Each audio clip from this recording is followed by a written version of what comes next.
This review's on the movie Civil War. I'm the angry guy. I'm going to tell you like it is. After watching the film Civil War, it was as if a giant softball was lobbed to me to create a review. Oh man. With the 2024 elections coming up in November, added with the political climate, images of scenarios of our possible reality was flooding my brain, man. I was going crazy. But I will honor the journalist code in writing my review. It will only be about the content in the film itself. Truth, accuracy, and objectivity. Which means I will not make any reference, offer comments, or cracks about our present day situation. I'm going to try.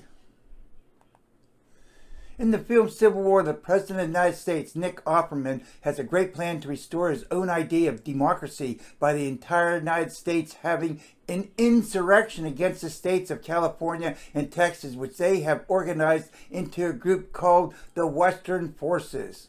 The President put out orders to kill any civilians they don't follow his directives. President also added, in fact, Texas and California would be welcome back as soon as their illegal secessionist government is disposed. The President said this, and guys, because he felt after the DC military eliminates the final pockets of the resistance, he will have a historic victory, especially over the Western forces. If his final warning of words, he did let Florida know their alliance failed to force the Carolinas into joining the insurrection.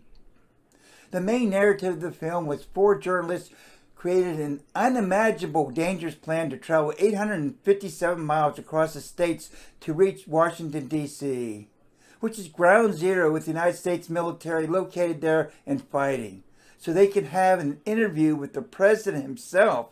That's a tough bargain, man. Personally, I thought, why write a script with such an insurmountable odds in achieving? I say that because the way the film was laid out, there were so many unaccountable, extreme dangerous situations at every turn. With crazies, wannabes, psychos like the militant hammer soldier portrayed by Jesse Plemons. Mr. Plemons was not credited in this film, so I will. Mr. Plemons put himself in his character and did not associate with the other characters until his one full day of shooting. He even wore some type of glasses that eliminated all visible wavelengths entering his eyes except for red, so he could tell if one's skin was darker than the rest. Holy cats. Kristen Dunst and Jesse Plemons are married in real life. That's hard for me to believe. Mrs. Dunst struggled with PTSD after she finished production on this film. The first act in the film was good. Second act was boring, but the audience found some much needed background on the four different types of journalists. The third act was for people who like gunfire. They used full blanks and all the weapons to make them sound authentic. All kinds of explosions encompassed the set.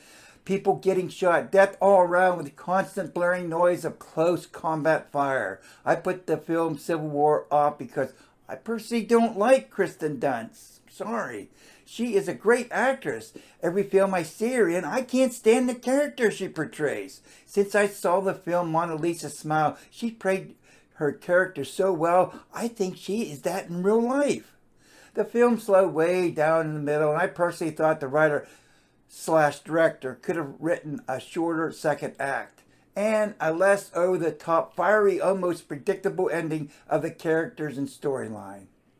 Nothing against A24 Studio, but they never had the budget for cinematic aerial shots in this first action film, Civil War. By doing some research, the A24 team created everything and actors pay with $50 million. The helicopters, the battles raging on the ground, the buildings, and also the people all came from someone's imagination and computers. I think the film Civil War is the second highest gross film by A24. I give kudos to A24, which is an independent American film and television production and distribution company based in Manhattan. Out of an Alphabetic score, I give the film Civil War C++. The objective was unattainable, in my opinion. The second act could have been shorter and still retain the same information about each character. I didn't feel I was in with the characters at all in the Audi SQ7 full-size SUV or the Ford Excursion, whatever the vehicle was. The one with all the cameras hidden inside, and the actors had to get to know each other personally because there was no camera crew to distract them. The original trip was from New York to D.C., but the 4 journalists talked about a go-around in Philadelphia would be too hard to get through. But I did see a Georgia road sign, so I don't know what the heck happened. The director did show details and scenes which takes time and energy for everyone. Example, distinctive colors like a slogan can play an important role as symbols in revolutionary and insurgent movements. Orange for Ukraine's revolution. Blue and red for Viet Cong. I even noticed U.S. Army First Air Cav symbol on the front of the UH-1 chopper.